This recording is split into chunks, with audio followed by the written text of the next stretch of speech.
Welcome back to Poorly Educated Today in the News, the only place where global war, government shutdowns, and your rising grocery bill all get explained with the same level of confidence as a guy fixing his truck with duct tape and a YouTube tutorial. We got oil prices climbing, politicians arguing like it's Thanksgiving dinner, AI trying to take your job while you're still at it, and somehow the mail still ain't making money. So grab a seat, maybe hold on to your wallet, and let's figure out how the world managed to hit the gas and the brakes at the exact same time. Segment 1, World War Costco Gas Prices Edition. So we wake up this week, and apparently we're in a full-blown multi-front conflict with Iran. Oil's over $100 a barrel, and the Strait of Hormuz is basically doing its best impression of a clogged toilet at a county fair. 20% of the world's oil runs through that little stretch of water. And right now it's tighter than a pickle jar your uncle refuses to admit he can't open. Europe's like, nah, we're good. You started this. And NATO suddenly acting like that one friend who helps you move until the couch shows up. And I'm sitting there looking at my gas pump like it personally betrayed me, watching numbers climb faster than a raccoon on a trash can.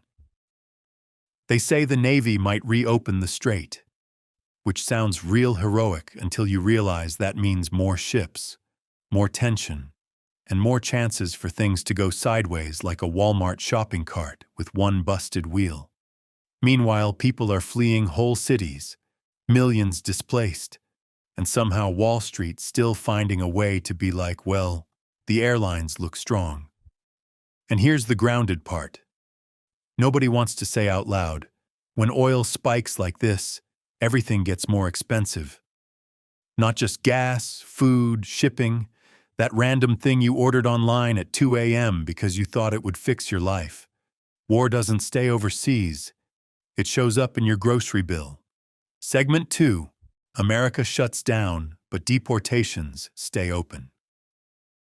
Now back home, the Department of Homeland Security is basically half shut down, but somehow still running like a haunted house where the lights are off, but stuff keeps moving anyway. TSA workers showing up unpaid, agents still doing raids, and Congress arguing like two raccoons fighting over the last chicken wing in a dumpster. This whole thing started because of those fatal shootings involving federal agents, and now you got one side saying we need body cams, warrants, basic accountability, and the other side saying absolutely not. We need more power and fewer questions. It's like trying to fix a leaky roof by arguing about the latter while the house fills with water. And in the middle of all that, the Save America Act rolls in like a paperwork hurricane. They want people showing birth certificates, passports, in-person verification just to vote, which sounds simple until you realize half the country doesn't even know where their birth certificate is. Mine could be in a shoebox, a filing cabinet, or used as a coaster at Thanksgiving. The real issue is logistics. You can't just flip a switch and overhaul elections nationwide without causing chaos at the local level. Segment 3. The government is broke but also buying everything. Meanwhile, the Postal Service is basically standing on the side of the road with a cardboard sign that says we'll deliver mail for funding. They're losing billions. Mail volume's been cut in half. And now they're talking about raising stamp prices again, like that's gonna save the Titanic after it already hit the iceberg.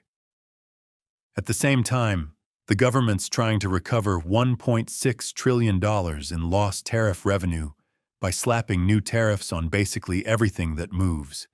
It's like losing your wallet and deciding the best solution is to charge everyone around you $5 to exist.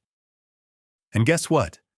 Economists say those costs don't magically come from nowhere. They land right on businesses and consumers. Here's the reality check. You can't tax your way out of structural economic problems without side effects. You might bring in money, sure, but you also raise prices, slow trade, and make everything feel just a little bit tighter. It's like tightening your belt to save money, but accidentally cutting off circulation. Segment 4. War abroad, chaos at home. Now here's where it gets real uncomfortable. We've already seen domestic attacks tied to all this overseas conflict. Lone actors, radicalized, acting out violence here at home. That's the part nobody likes to talk about because it doesn't fit neatly into a talking point. You got politicians ramping up rhetoric, saying wild stuff about entire groups of people. And it's like throwing gasoline on a fire and then acting surprised when something explodes. It reminds me of a guy revving a chainsaw in a fireworks store and saying, "Don't worry, I got this under control." No, you don't. The grounded truth is when global conflicts escalate, domestic tensions follow, always have. And when leadership starts speaking in extremes, people on the edge hear that as permission. That's how things spiral. Segment 5. AI becomes your new boss.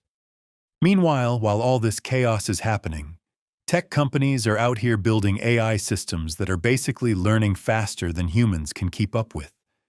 They're talking about something called recursive self-improvement, which sounds like your phone updating itself, but instead it's your job getting replaced quietly at 3 a.m. NVIDIA's out here planning trillion-dollar opportunities, new chips that are faster, cheaper, and more efficient. And every time they make something more efficient, demand explodes even more. It's like making a truck that uses less gas, and suddenly everyone decides to drive across the country every weekend. And the real issue underneath all the hype is simple. This isn't just innovation, it's disruption. Jobs shift, industries reshape, and if you're not paying attention, you wake up one day and your entire career field got turned into a software update.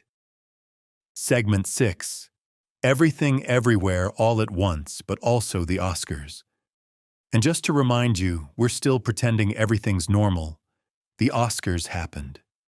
Fancy dresses, emotional speeches, movies about society falling apart, winning awards, while society is, doing that in real time.